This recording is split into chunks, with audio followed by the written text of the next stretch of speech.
সরাসরি রয়েছেন প্রতিনিধি টিটপ বিশ্বাস। টিটপ, এই উত্তর 24 পরগনার একটা বিস্তীর্ণ এলাকা, সেখানে কাঁটাতার আছে কি নেই এই নিয়ে কিন্তু একটা প্রশ্ন উঠেই যায়। সেখানে তুমি এই মুহূর্তে দাঁড়িয়ে কি ছবি দেখতে পাচ্ছ?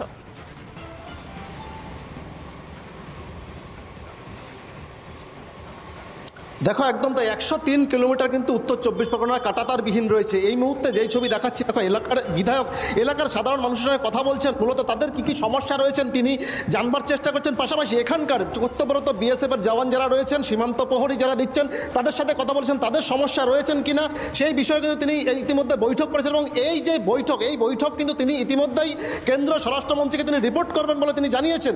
অর্থাৎ এই যে সীমান্ত এলাকায়, আমি একটু আরেকবার কথা বলার চেষ্টা করব। আপনি তো সীমান্ত একেবারে জিরো পয়েন্টে আসছেন, যেখানে কাঁটাতার নেই, দেখলাম বিভিন্ন বাড়িতে যাচ্ছেন, মানুষের সঙ্গে কথা বলছেন, কি বলবেন, কি বুঝলেন? দেখুন, এখানে সাধারণ মানুষের একটাই কথা, আমরা আতঙ্কিত আছি।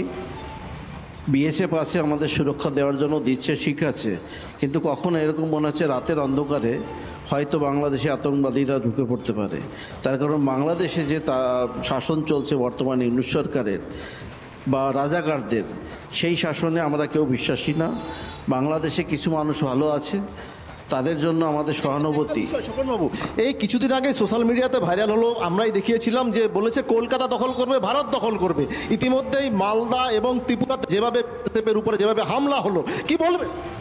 দেখুন, এটা স্বাভাবিকভাবে সাধারণ মানুষ কিছু খবরের ভিত্তিতে অনেক সময় অনেক কিছু ভেবে নেয়, তারাও সেই আতঙ্কিত সেইভাবে রয়েছে।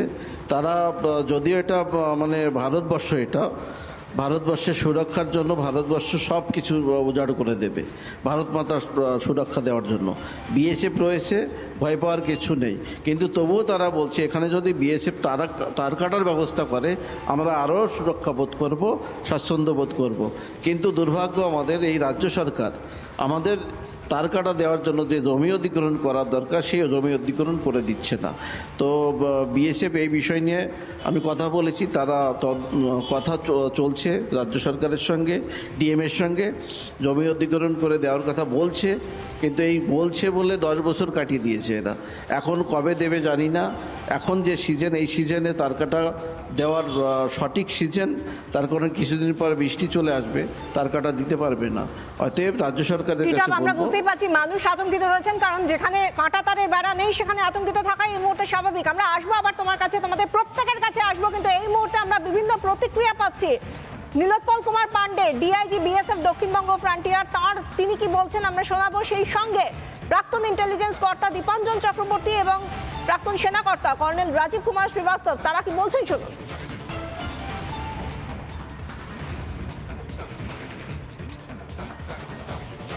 आप लोगों को क्या मालूम है, मालदा में हमारे फेंस का निर्माण कार्य प्रगति पे है, एक जिस पे किन्हीं कारणों से बीजेपी ने आपत्ति जताई थी, हमने उनकी आपत्तियों का जवाब दे दिया है। निर्माण कार्य प्रगति पे है, बाकी सब कुछ बिल्कुल सामान्य है।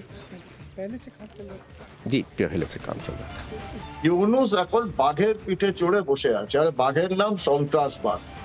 ইউনূস জানে বাঘের পিঠ থেকে নামলে বাঘ খেয়ে ফেলে। এরা যেরকম বিএসএফ কে বা ভারতকে প্ররোচনা দিচ্ছে, কোনোভাবে যদি একটা গুলি চলে বা একটা প্ররোচনার মধ্যে যুদ্ধ পরিস্থিতি তৈরি হয়, সারা পৃথিবীতে গিয়ে এই ইসলামিক মৌলবাদী সন্ত্রাসবাদী দেশগুলো চিৎকার শুরু করবে, আবার সেই আহ্বান উঠবে, ইসলাম খতরে মে হ্যায়, ইসলাম বিপন্ন। জামাতিরা যতই প্ররোচনা দিক, এই মুহূর্তে দাঁড়িয়ে আমরা বিএসএফ সব মিলিয়ে যথেষ্ট সতর্ক। আমরা এই জায়গা থেকে একবার নদিয়ার দিকে নজর রাখবো। নদিয়া থেকে রয়েছেন আমাদের প্রতিনিধি পলাশ। এই মুহূর্তে মাথাভাঙা নদীর এপার ওপার, সেখানে কি কাঁটা তার দেওয়া পুরোটা কাঁটা তারে ঘেরাটোপে রয়েছে, নাকি সেখানেও রয়েছে ছিদ্র?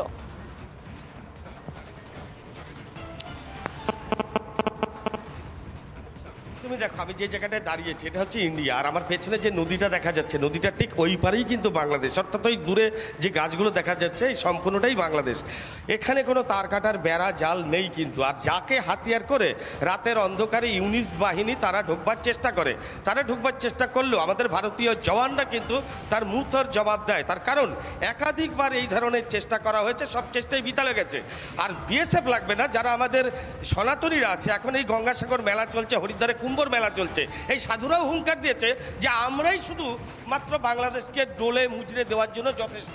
অর্থাৎ দু দেশের মধ্যে যে সম্প্রীতির বাতাবরণ ছিল সেই দীর্ঘদিনের সম্প্রীতি কিন্তু নষ্ট করেছে ইউনূস সরকার।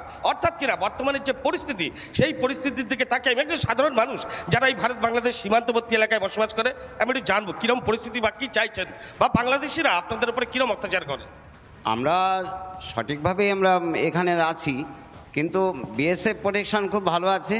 আমরা চাই একমাত্র তারবন্দি হয়ে গেলে বিজয়পুর গ্রামটা অতি শান্তভাবে থাকবে এবং আমরাও শান্তিতে থাকবো।